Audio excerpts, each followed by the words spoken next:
Hi, students. This week we are continuing with transforming communities, and we are looking at chapters 3 and 4. Chapter 3 starts on page 36, and it's titled The Power of Making Things Right, Restorative Justice Models. So I want you to keep in mind the chapter we read on restorative justice from the social justice book, because if you had any difficulty understanding the forms that they talked about in that chapter of social justice, retributive or restorative or transformative justice models, this book does a really good job of explaining restorative justice in another fashion. So it's a good companion to that chapter. And you can look at the lecture I had recorded on that chapter as well. So it starts off with a story and quotes, and the story is to find a way to connect you to how someone who's experienced extreme grief and loss has been able to find comfort and a form of justice through practicing a restorative model in terms of how the perpetrator was handled. This notion of trying not to cause more harm than what has already been caused. Immediately after that, our author discusses why restorative justice is needed. And she mentions that right now in our society, we are set up with a very retributive justice system.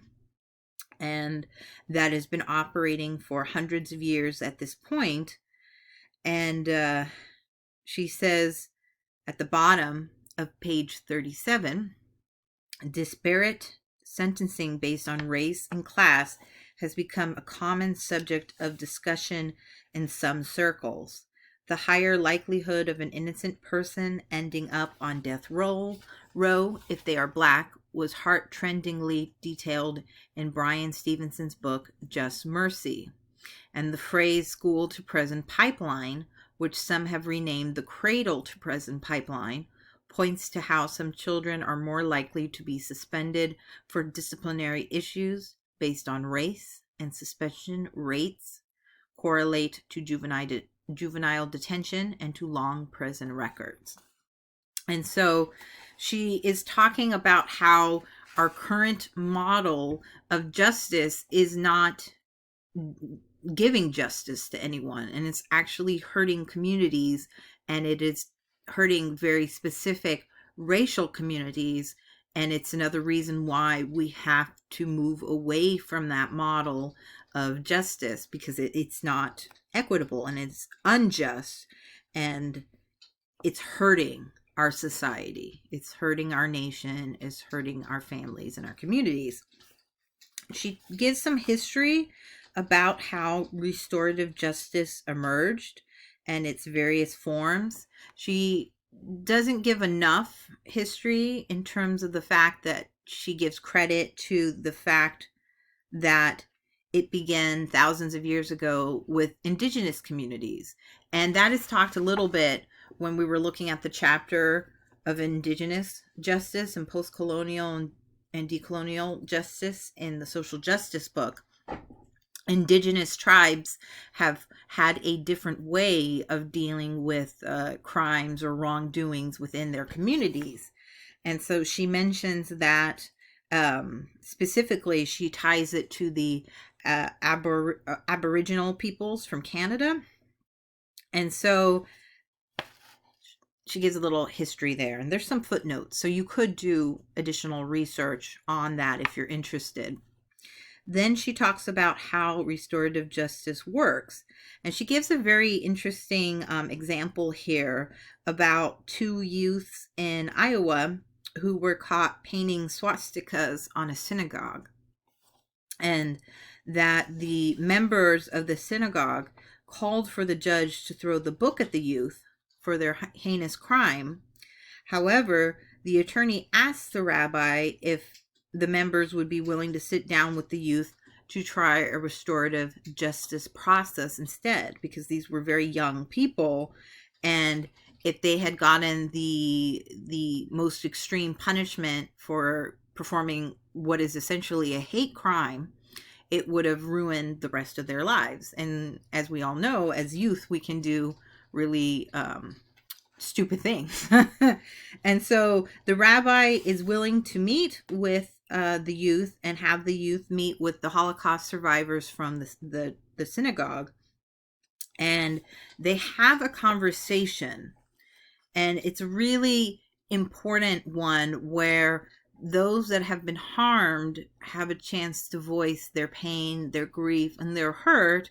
And then those who have perpetrated the crime have a chance to discuss why, like what compelled them to go and harm a community that they didn't know even anything about. And there's a couple of questions she notes here on page 41 that are used in restorative justice models. So you have to understand and identify who has been hurt, what are their needs now that they've been hurt, and whose obligations are these in terms of rectifying the pain and the hurt. And so these two teenagers, these two young people, they came to agreement where they had to clean up the graffiti and the swastikas. They had to do some temple painting and work to help with the synagogue's beauty and exterior to get it back to restore it to where it was before. And then they also had to get their GEDs and further their education. And they actually had some Nazi tattoos, and they had to get that removed. And they did some history and discussions and therapy. And so the author discusses how this model worked in that small community, and that it was actually pretty effective. It was effective. It made a difference in the youth's life, and they turned around where they were heading. So rather than going through a criminal justice system, they were able to get on track to go to college. And she talks a little bit about Oakland as well, so our area. And that's on the bottom of page 41. She says, establishing the process involves a lot of setup, so this isn't a model that people can just jump into, explains Kamisha Fatima Gentry, a restorative justice consultant who worked for many years with restorative justice for Oakland youth. Considered to be one of the flagship programs in the nation for restorative justice in public schools. And she watched her own program grow from 2 staff to 40, with a current goal of being present in every single public school in Oakland, from high school down to elementary. And so they talk about how important it is to use this model with the youth and within school systems, because again, this whole notion of criminal justice and retributive justice is not just modeled at the national or governmental level. We use the same protocols in a lot of different institutions, including school, in which students are penalized with detentions and expulsions and other very harsh punishments for young people that set them on the path that can lead to prison. And so that's the reason why they implement the restorative justice process within the school systems, and especially in some of the lower income areas where society might have written off an entire community or group of people.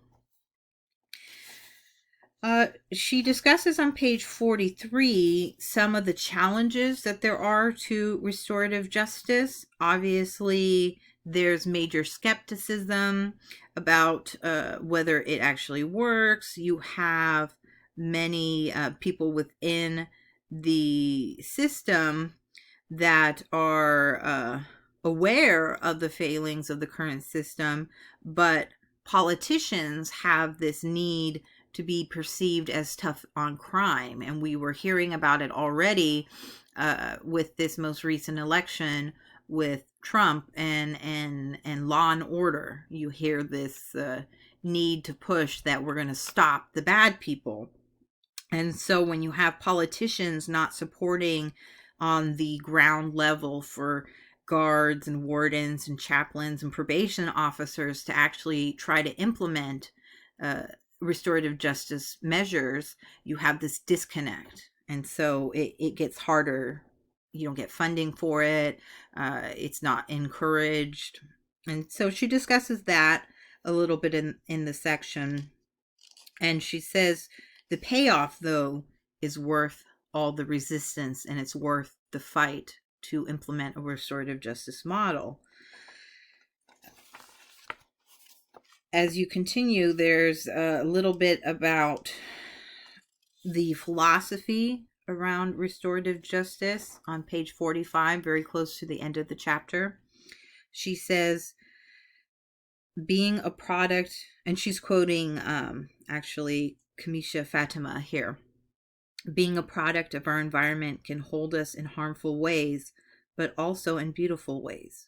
Restorative justice gives us an avenue and philosophy to live ongoing in a state of shifting to our better selves, our original selves, so we can peel the onion layers back and stand up for what we believe in a powerful way, where we're not bullying or intimidating, where we're not causing more violence or harm, but we're leading others who may not be as courageous to guide them back to their original selves.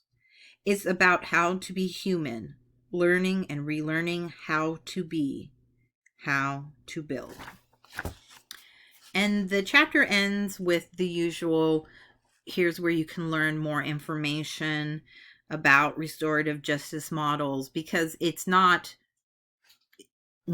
being implemented. There are places in the world and groups in the world that are utilizing this model. And she talks about South Africa, especially, and the United Nations in the Learn More section. So we know that it is accepted, it is showing success rates, and there are members throughout the world that are committed to this model. And now we just need to keep pushing for a restorative justice model within our own country. Chapter 4 starts on page 48, and it's titled The Power of Keeping It Simple. Humans deserve housing. And this one's a really great chapter, especially if you're in my race and ethnicity class, because we read The Color of Law, which is all about housing segregation. And this chapter is talking about human rights being the ability to have a home, that people deserve to have a place to stay. And why do we have such an issue with housing and not enough places? And so we have large homeless populations, especially in urban areas and cities. Again, our author starts with the story. And this was a really powerful story. It's regarding the Kensington Welfare Rights Union, which is founded in early 1990s. And on page 49, it's at the top, right before the author describes what the Kensington Welfare Rights Union does, there's a little explanation of what happened to them after they were formed. So it was formed in the early 1990s when she, and that's Hankala, when she and 5 other women created a community center based out of an abandoned welfare office, so their children and other children in the community would have activities to do. They were arrested and jailed for 6 days, and then we were found not guilty on every count, but we made a strong case for our takeover action, so strong that members of the jury asked us after the trial how they could join our organization and support our cause. So there's this abandoned building. It's a former welfare office. No one's using it. And so these women took it over. They claimed it as a space for children and women and families in need. And then, of course, you get the legal repercussions for such an action. And they were found not guilty, but the reasons for taking it over and the cause that they had about housing and housing as a right for families was so strong that the jury, who was there to convict whether, to give the sentencing of whether they were guilty or not of a crime, got empowered and passionate about the issue and said they wanted to join the organization. So I find that story a great start to this chapter, really uplifting, because it's such a huge issue in our country, and so it can seem very overwhelming. At the bottom of that, on the same page of 49, they discuss what this Kensington Welfare Rights Union does and how they work with the community to find housing and the process. There's so many steps that are listed there. And then they continue on with more background information about the organization, about how tons of other groups got involved. So, for instance, they discuss a reading from a church. How can we worship a homeless man on Sunday and ignore one on Monday? And how members from this church get involved. Members from the Eastern University show up and are trying to help the organization. So it's not just, it starts with a few, but the success grows as more people are brought into the collaboration and the efforts. And that's why collaborations are so important. And that's why you do a collaborative assignment in this class. On page 51, she talks about the problems their organization faced and, in general, the problem of homelessness as being a real burden in the United States, but that the issue is not what a lot of people claim, this lack of resources or lack of funding to create housing. In fact, there is money, and especially there's a quote here where they discuss about tax expenditures and tax benefits for homeowners and where monies are being spent and delegated, and unfortunately lower income or transitional housing or different types of home options are not receiving the funding from the federal government, and that these housing subsidies, there's not a lot being given to the communities in need. And so she continues to talk about how homelessness is, it can tear relationships and families apart. It's bad for, mental and physical health, for school. It increases the likelihood of individuals ending up in prison. And there's a big discussion on page 52 about that. And the author goes on to reiterate that housing and the lack of housing is a human rights issue, and it's a human rights issue that we face domestically here within our country, and that there has been a lot of different kinds of protests for federal welfare reform and changes and discussions about the negative effects on families, but it's not quickly transitioning or transforming these institutions. We still have issues with what is in place. So she talks a lot about that. She also talks about the Poor People's Economic Human Rights Campaign on page 54. And she hones in on articles 23, 25, and 26 of the Universal Declaration of Human Rights as shared goals for what they are trying to achieve with housing equity rights. And she lists the articles here. And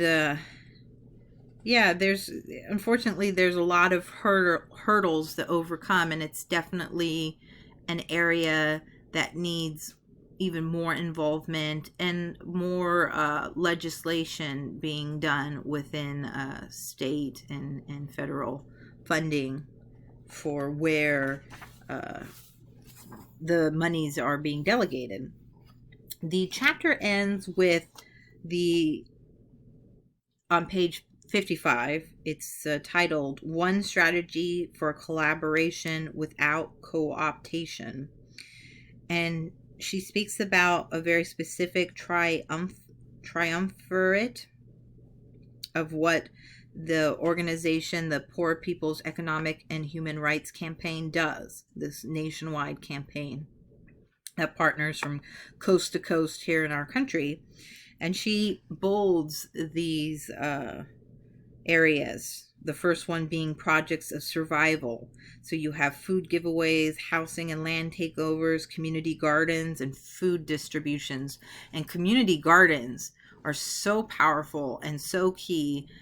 Our author actually has a chapter coming up in this textbook about the transformative power of community gardens and how we should be implementing these in more neighborhoods across our country.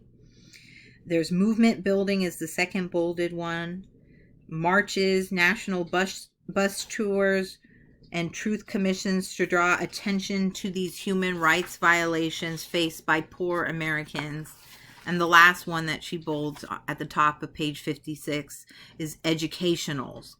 And educationals are opportunities for poor people who are leaders within the movement to come together with their allies and learn together regularly about skills like door-to-door organizing, growing food, communication strategies when organizing in poor communities, the politics and history of poverty, and more. And so these three elements reflect a strategy for this movement and for this justice needs movement. And she likens it to other movements such as Black Panther Party of the 70s and what they did with school lunch programs. And so she is expressing that there's hope and that changes do get made when we have such a very well laid out kind of plan of attack here. And so she says, she ends with what is being created today on page 57. And she says that their communities have also been working on housing justice. And she goes on to describe some of the current projects and that they differ in simplicity and funding and structure, but they are also interrelated with each other. And when you look on page 59 through 60 in the Learn More section, I was really excited to see that she references Professor Richard Rothstein, who is the author of The Color of Law. And so there's a good NPR article that you can read and or listen to about how poverty and racial segregation in the American housing market are very closely tied. They're very connected. And so those are the two chapters from our textbook. And as always, if you have questions, please reach out to me. Your assignment will be posted in the module for this week. And I look forward to your comments about the book.